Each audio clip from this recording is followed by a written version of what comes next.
Agatha Christie's story, A Sinister Legacy, unfolds with a setting bathed in sunlight, yet shadowed by unease. Lady Stanley, a polished woman whose beauty defies her years, sits with Mr. Sathwa, a gallant but somewhat bemused acquaintance. Her concern centers on her daughter, Marjorie, a reserved and sensible girl who has recently exhibited troubling behavior. This, she confides, makes her feel terribly old, a sentiment at odds with her vibrant appearance. Lady Stanley's seemingly idle chatter masks a deeper urgency, her words punctuated by her trademark cigarette flicks and dazzling, calculated smiles. Mr. Sathwa, a man of charm and subtle wit, listens as Lady Stanley's story unfolds. Marjorie, the daughter of Lady Stanley's second husband, Charles, has reportedly begun hearing voices in their ancestral home at Abbott's Mead. The building itself, a Victorian structure erected after a fire consumed the original estate, seems an unlikely site for hauntings. Yet Marjorie's accounts, clear, persistent, and detailed, suggest otherwise. Lady Stanley, for all her poise, is ill-equipped to handle such situations. Her hobbies, as Mr. Sathwa privately muses, include getting married, a pursuit that has left her with a trail of ex-husbands. She dismisses Marjorie's plight as potential madness, a conclusion she voices with unsettling cheer. Hearing voices is a bad sign, she notes flippantly, before quickly pivoting to enlist Mr. Sathwa's help. His connections in the world of psychical research, she declares, make him the perfect candidate to investigate. Before he can mount a proper protest, Lady Stanley's attention shifts to Bimbo, a dashing young man in tennis flannels who arrives with impeccable timing. Her affection for him is evident, and Mr. Sathwa watches as they saunter off together, her demeanor shifting effortlessly from anxious mother to flirtatious companion. He's left pondering her parting request and wondering if Bimbo might one day become husband number 5. The scene shifts as Mr. Sathwa boards a train to England. Here, he encounters Mr. Quinn, a mysterious figure whose presence always signals intrigue. Their reunion, though coincidental, feels charged with significance. Mr. Quinn's calm demeanor contrasts sharply with Mr. Sathwa's restless curiosity. The two men share a meal, and as the train hurtles forward, their conversation turns to Marjorie's plight. As Mr. Sathwa recounts Lady Stanley's tale, Mr. Quinn listens intently. His questions are pointed but measured, peeling back layers of the story to reveal its darker undertones. Was Marjorie's imagination truly running wild, or was there something, or someone, behind the voices she claimed to hear? The Victorian-era house, dismissed by Lady Stanley as too mundane for a haunting, takes on a sinister air in their discussion. Could its history hold secrets its current occupants were unaware of? Mr. Quinn's insights are as unsettling as they are enlightening. He suggests that the voices might not be supernatural but psychological, born of repressed fears or hidden traumas. Alternatively, they could signify something far more tangible yet equally chilling, a manipulation by someone with malicious intent. His calm delivery only heightens the gravity of his words. By the time the train reaches its destination, Mr. Sathwa feels the weight of his task. Lady Stanley's breezy dismissal of Marjorie's experiences now seems woefully naive. If there's any truth to the voices, they could be the key to unraveling a deeper mystery. And if they're a fabrication, understanding their origin remains crucial. With Mr. Quinn's enigmatic presence as a silent motivator, Mr. Sathwa resolves to confront the shadows that haunt Abbott's Mead, whether they're born of the past, the mind, or something yet unknown. As Mr. Sathwa arrives at Abbott's Mead, the estate greets him with an air of forlorn grandeur. Its austere facade looms against the twilight, the windows catching the fading light and giving the illusion of watchful eyes. Inside, Marjorie's demeanor is both relieved and apprehensive. She's grateful for his arrival but hesitant to share too much. The voices, she explains, are not random whispers but coherent messages. They come at night, urgent and filled with anguish, calling her by name and pleading for help. Her room, stark and immaculately kept, is the epicenter of these disturbances. Marjorie insists that the voices are clearer there, almost as if the walls themselves carry their echoes. Mr. Sathwa's initial skepticism fades as he notes her palpable fear. The girl is not prone to hysteria. Her terror is grounded in something real, whether internal or external. The following days are a mix of investigation and observation. Mr. Sathwa delves into the history of Abbott's Mead, uncovering fragments of its past that Lady Stanley had dismissed. The fire that destroyed the original estate was no accident, but a tragedy steeped in scandal and betrayal.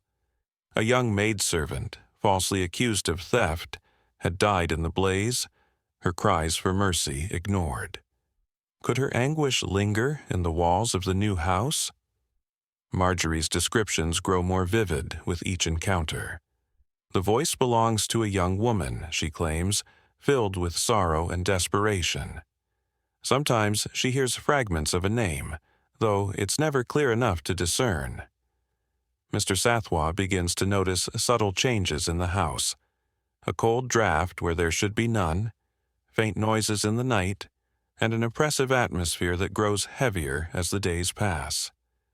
Mr. Quinn's arrival at Abbott's Mead is both a relief and a revelation. His presence, as always, brings clarity. Together, he and Mr. Sathwa explore the house, their discussions weaving between the supernatural and the psychological. Mr. Quinn's calm, almost detached demeanor contrasts with Mr. Sathwa's growing unease, yet his insights are invaluable. He suggests conducting a small experiment, a vigil in Marjorie's room during the hours when the voices are most active. The night of the vigil is one of tension and anticipation. As they sit in the dimly lit room, the silence is almost unbearable. Hours pass with nothing but the creaks and groans of the old house for company.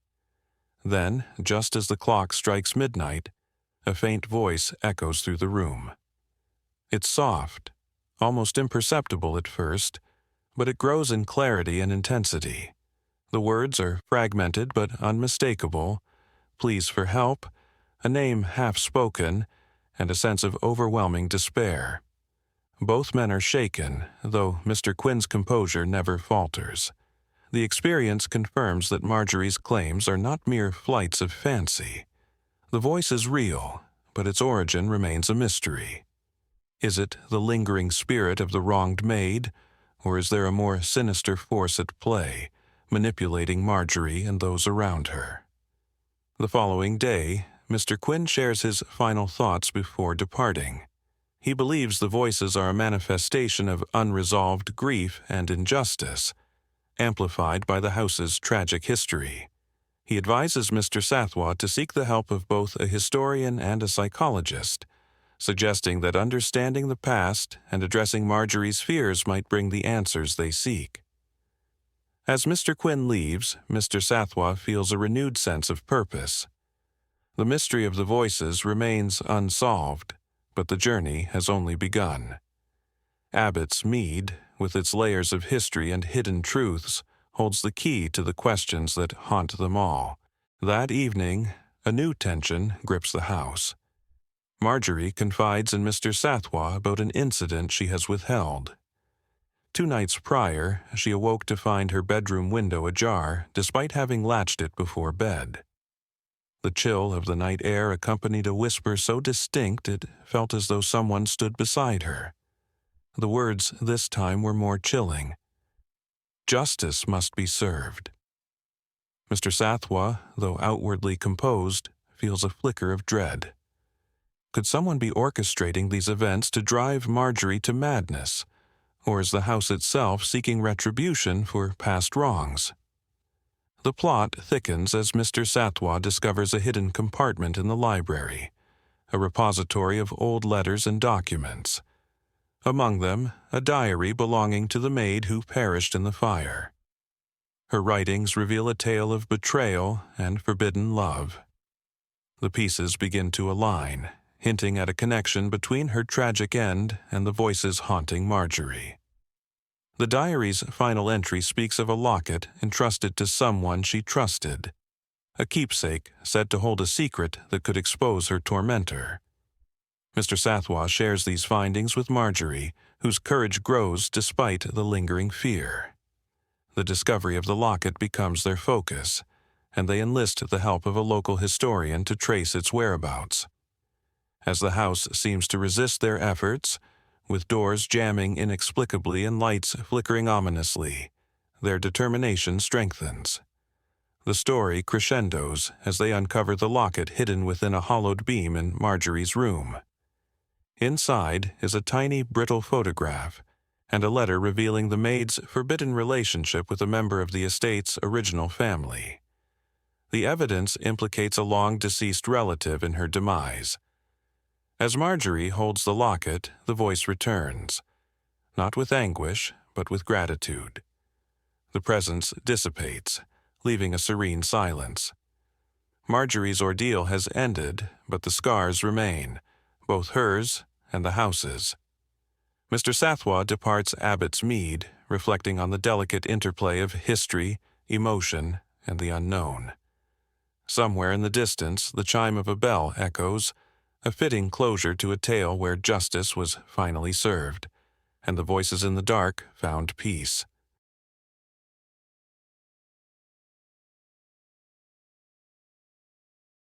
Marjorie gasped, clutching at the empty air, her fingers grasping for something, anything, yet there was nothing there. Clayton heard her scream from the room next door, where she had been sleeping, and rushed to her side. As she rushed in, she felt something pass by her in the dark, brushing past her in a way that chilled her to the bone. But what was it? Whatever it was not human. Mr. Saw studied her carefully. The girl was shaken, visibly distressed. He observed the left side of her throat where a small, square patch of sticking plaster was applied. He caught the direction of her gaze, and she nodded before speaking. "It wasn't imagination," she said. "It happened, Mr. Saw." "Was it possible?" he began, his voice low, almost apologetically. "Could it be someone has a grudge against you?" "Of course not," Marjorie replied sharply. "What a thought!" Mr. Saw shifted his approach, clearly still probing. "What visitors have you had over the last 2 months? Just the usual ones?" Marjorie considered this for a moment before answering. "Mara Keene has been staying with me the entire time. She's my best friend, just as obsessed with horses as I am, and my cousin, Roy Vassor, has been here quite a lot." Mr. Saw nodded, taking mental notes. "And your maid, Clayton. She's been with you a long time, I presume?" "Donkey years," Marjorie replied with a faint smile. "She was my mother's and Aunt Beatrice's maid when they were girls. Mother's kept her on since then, though she's got a French maid now for herself. Clayton's a bit of a jack of all trades, sewing, pottering about, doing odd jobs." He followed her upstairs where they soon met Clayton. The old woman, tall, thin, and with neatly parted gray hair, looked the epitome of respectability. But there was something more to her demeanor. A certain reserved energy, a sharpness beneath the surface. "No, sir," she said in response to Mr. Saw's inquiries. "I never thought this house was haunted. To tell you the truth, sir, I thought it was all just Miss Marjorie's imagination until last night. But I felt something brush by me in the dark, and I can tell you this, sir. Whatever it was not human." Marjorie's throat wound was still fresh in his mind. Clayton's voice faltered as she spoke again. "She didn't do it herself, poor lamb," Clayton added softly, her faded blue eyes meeting Mr. Saw's with quiet intensity. The woman's words held more than simple concern, there was an undercurrent of something darker. Mr. Saw's mind raced. Could it be possible that Marjorie had inflicted the wound upon herself? He had heard of strange cases before, cases where perfectly sane and well-balanced girls had done the most inexplicable things to themselves, but it didn't seem likely in Marjorie's case. "It'll heal up soon," Clayton said. "It's not like this scar of mine." She touched a mark on her own forehead, a scar from a long-forgotten incident. This one happened 40 years ago, when the Urala went down. Marjorie looked at her with a faint smile. "I remember when Clayton was struck on the head by a spar. It was a terrible accident." "And what do you think, Clayton?" Mr. Saw asked, his gaze never leaving her. "What do you think this attack on Miss Marjorie was?" "I really shouldn't say, sir," Clayton answered, her tone cautious, but something in her voice hinted at her deeper thoughts. Mr. Saw pressed gently. "Please, Clayton, what do you really think?" The maid met his gaze, unblinking. "I think, sir, that something wicked happened in this house, and until that evil is wiped out, there won't be peace." Mr. Saw felt a chill run down his spine as he absorbed her words. They weren't those of a superstitious servant, but rather of someone who knew something deeper, something darker. He nodded politely, though internally he was far from satisfied. Downstairs the post had just arrived, and Marjorie was opening her letters. Suddenly she exclaimed, "Mother is too absurd," passing a letter to Mr. Saw.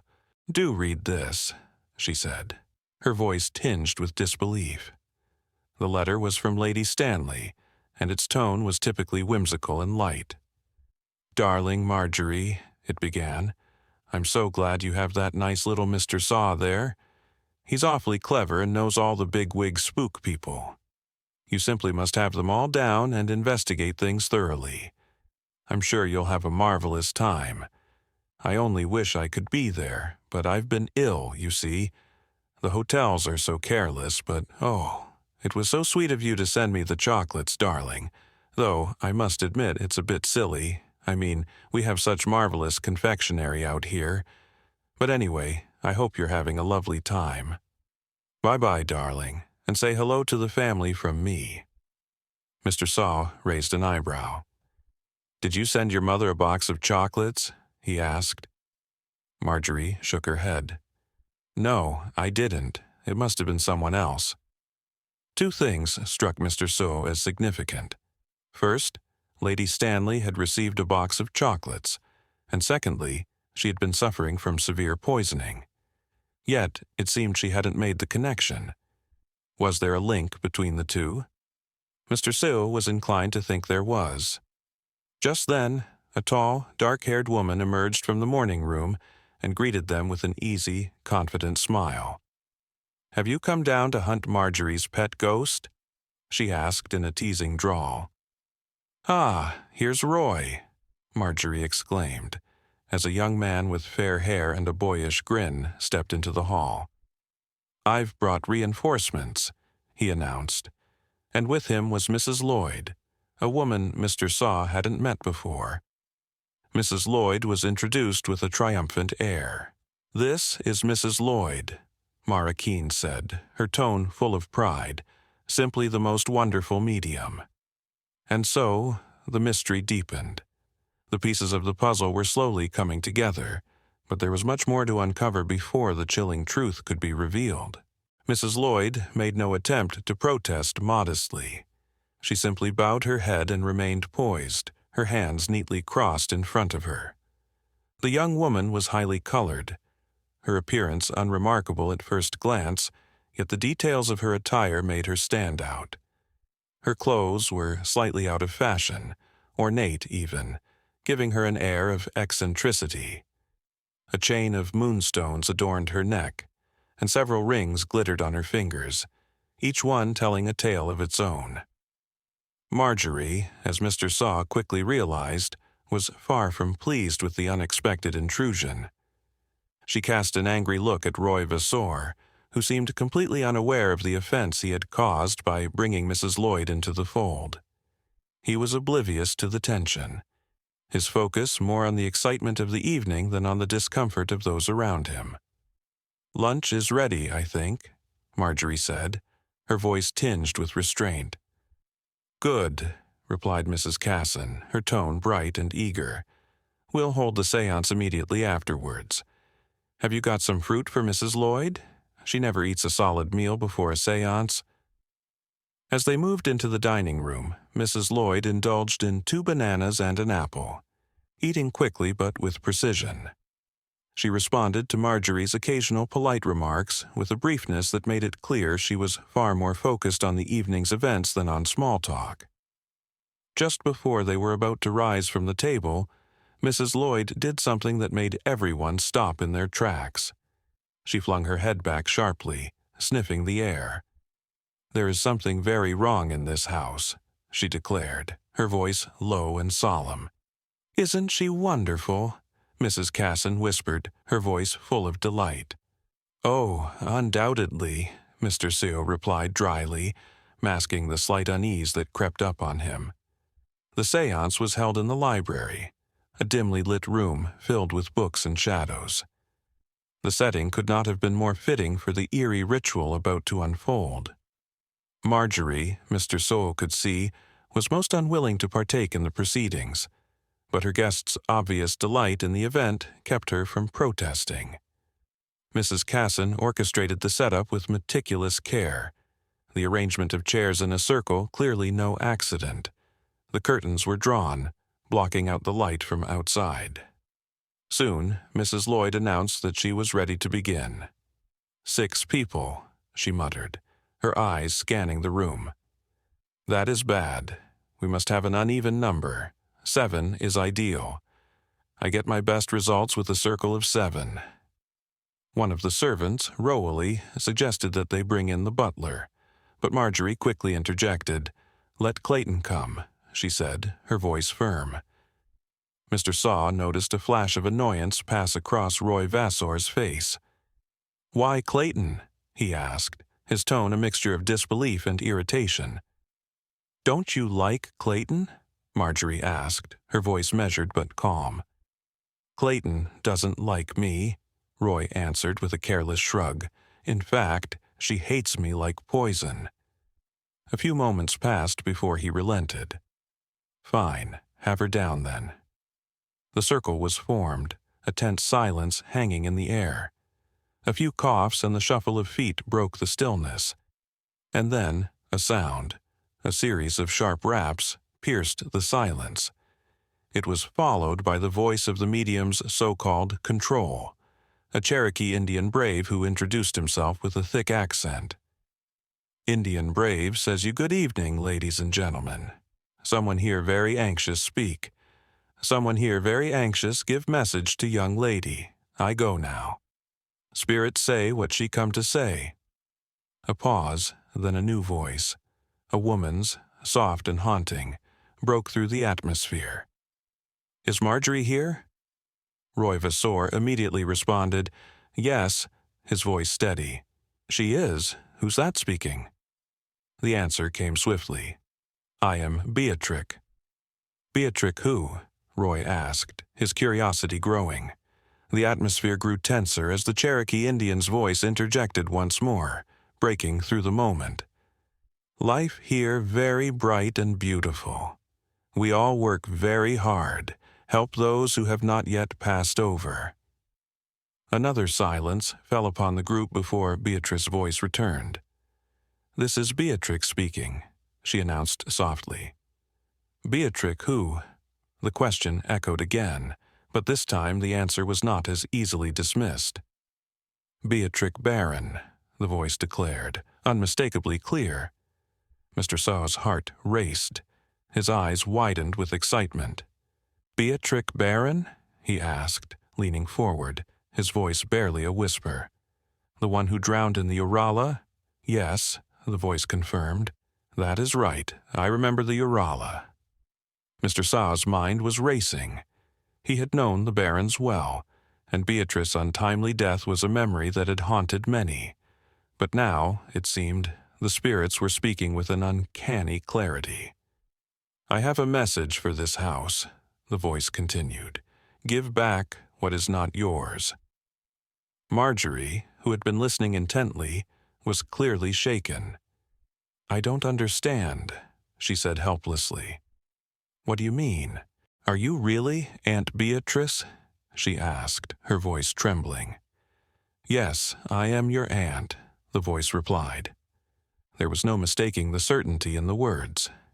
Mrs. Casson, ever the spiritual guide, looked at Marjorie with reproach. "Of course she is," she said, her tone almost scolding. "How can you be so suspicious?" "The spirits don't like it." Suddenly, Mr. So had a thought. He leaned forward, his voice quivering slightly.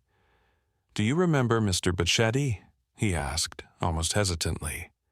The room was filled with an odd ripple of laughter, and to Mr. Saw's shock the answer came from the medium, as if it was a common memory. "Poor old Boats Becchetti," the voice chuckled. "Of course." Mr. Saw's mouth went dry. He had tested the medium, and it seemed that the test had succeeded.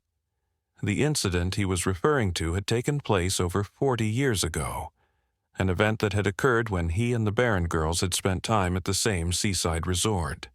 A young Italian acquaintance, Mr. Becchetti, had gone out in a boat and capsized. Beatrix had given him the nickname Boats Becchetti in jest. It had been a moment of lightheartedness, and yet here it was, resurfacing in a séance. The medium groaned and shifted, as though exhausted. "She is coming out," Mrs. Casson whispered. "That is all we will get out of her today, I'm afraid." Daylight began to creep into the room, and with it came the return of the mundane world. The room was full of people who were no longer just intrigued, but visibly shaken. Mr. Saw Marjorie's white face, and knew the impact had been profound. Once Mrs. Casson and the medium were gone, Mr. Saw sought a private audience with Marjorie. He had questions that had been gnawing at him for some time. "Miss Marjorie," he began, his voice calm but probing, "if you and your mother were to die, who would inherit the title and estates?" "Roy Vassor, I suppose," Marjorie replied. "His mother was my mother's first cousin." Mr. Saw nodded thoughtfully. "He seems to have been here quite a lot this winter," he remarked gently. Marjorie didn't answer immediately, and when she did, her voice was soft. "He asked me to marry him 3 weeks ago." Mr. Saw's eyebrows shot up in surprise. "And what did you say?" "I said no," Marjorie answered quietly, though there was an unmistakable edge to her words. "Forgive me, but are you engaged to someone else?" he asked, his tone gentle but direct. Marjorie's face flushed with color. "I am," she said emphatically. "I'm going to marry Noel Barton. Mother laughs and says it's absurd. She seems to think it's ridiculous to be engaged to a curate." Mr. Saw smiled faintly. "There are curates and curates. You should see Noel on a horse." Before Marjorie could respond, a footman entered with a telegram. Marjorie tore it open, and her face darkened as she read the message. "Mother is arriving home tomorrow," she said, a hint of frustration in her voice. "I wish to goodness she would stay away." Mr. Saw didn't comment on the sentiment, though he could understand it.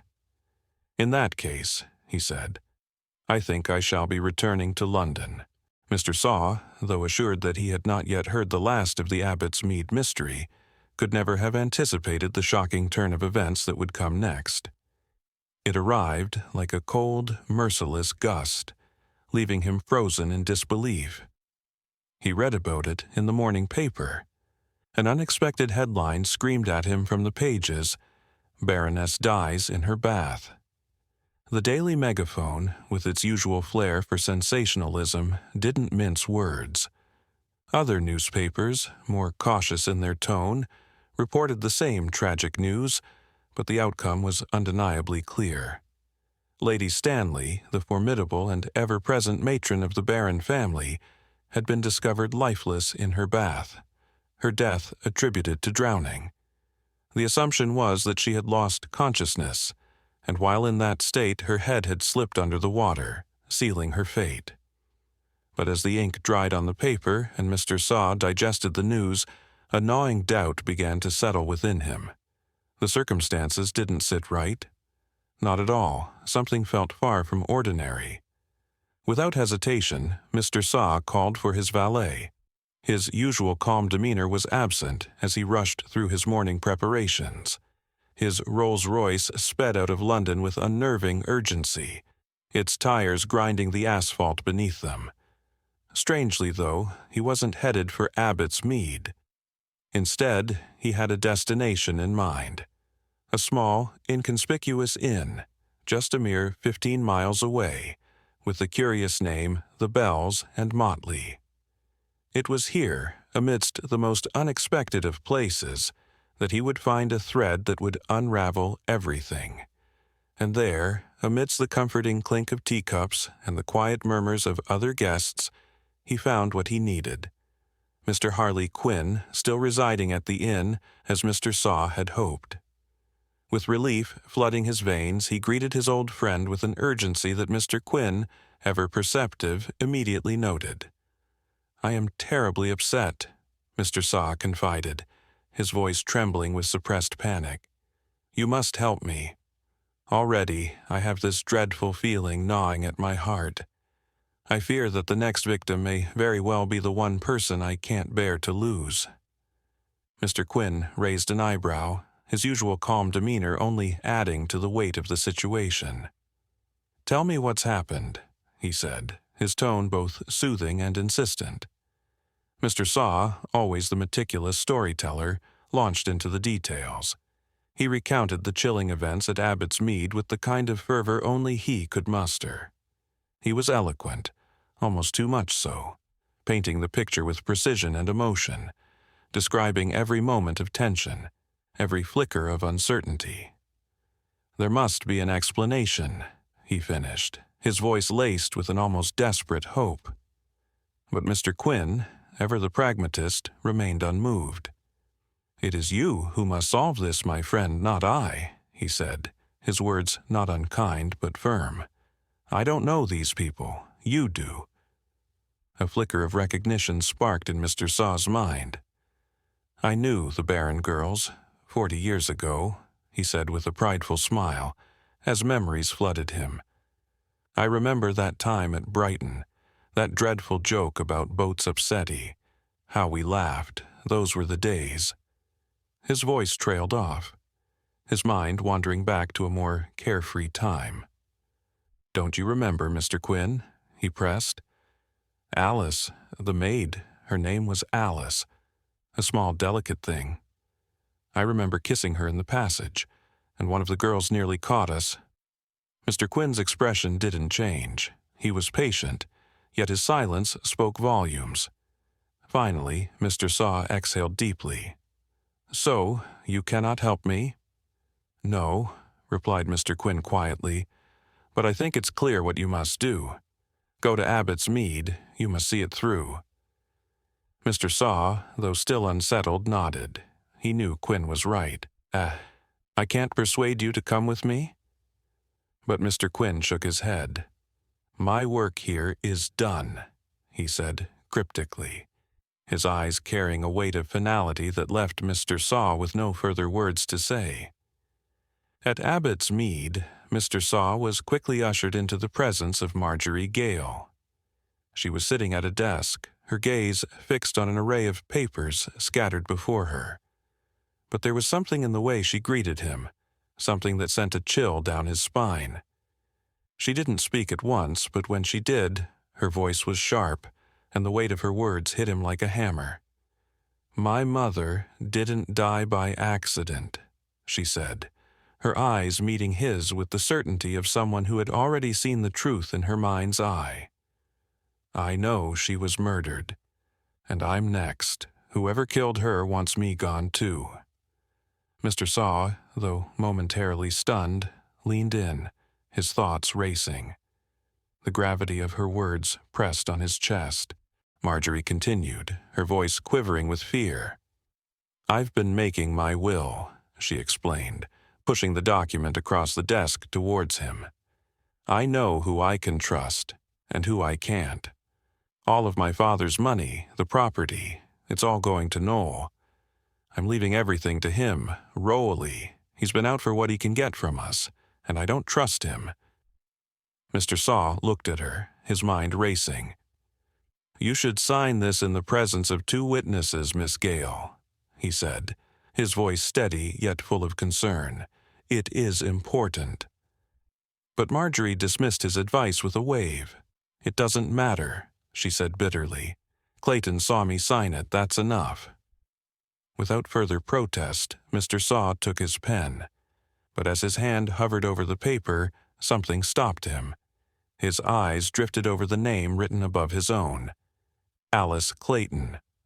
A flood of memories rushed through his mind, jumbled and confused. That name, it was familiar, too familiar. "Clayton?" he murmured, his voice almost a whisper. A sinking feeling washed over him as a sudden realization hit him like a tidal wave. Alice Clayton, that Alice Clayton, had a connection to the tragedy he had witnessed all those years ago. His mind reeled. The woman sitting across from him, she was no mere maid. "I know who you are," he finally said, his voice trembling with the weight of the truth. "I know who you are, and it changes everything." Marjorie's face twisted in confusion, but before she could speak, Mr. Sal was already standing, the answer clear in his mind. "Prepare yourself," he said, his tone grave. "The woman you call Clayton is not who you think she is. She is your mother's sister, Beatrix Barron, and your mother, is the one who kept this from you." Marjorie recoiled in horror, the truth too terrible to fully comprehend. She killed Mother?" she whispered, her voice shaking with fear. "She wanted to kill me too?" Mr. Saw nodded, his face pale with the weight of the revelation. "Yes, Marjorie, it seems so. And it's all because of a twisted legacy, a fight over inheritance, over power." As the truth dawned upon her, Marjorie's face drained of color. She stared at Mr. Saw in disbelief, her eyes filled with a wild, desperate understanding. "I can't believe this," she murmured. "She's dead, and yet she's the one behind it all." Mr. Saw turned away, his thoughts heavy with the tragic twists of fate. "We should go upstairs," he said softly, his voice laden with sorrow. "We need to see her." When they found Clayton, she was sitting in the small workroom, her hands frozen at her side. She didn't turn as they entered. Mr. Saw approached slowly, and after a moment he placed his hand on her cold, rigid shoulder. "Heart failure," he murmured. "It's better this way." The room was silent. The weight of what had happened, what would have happened, was now fully realized. Mr. Saw turned away, his heart heavy with the tragedy that had played out before him. As they left the room, he could only shake his head, overwhelmed by the darkness of human nature and the frailty of life. And in the distance, the distant toll of a bell echoed, a reminder that the story, like all stories, was now over,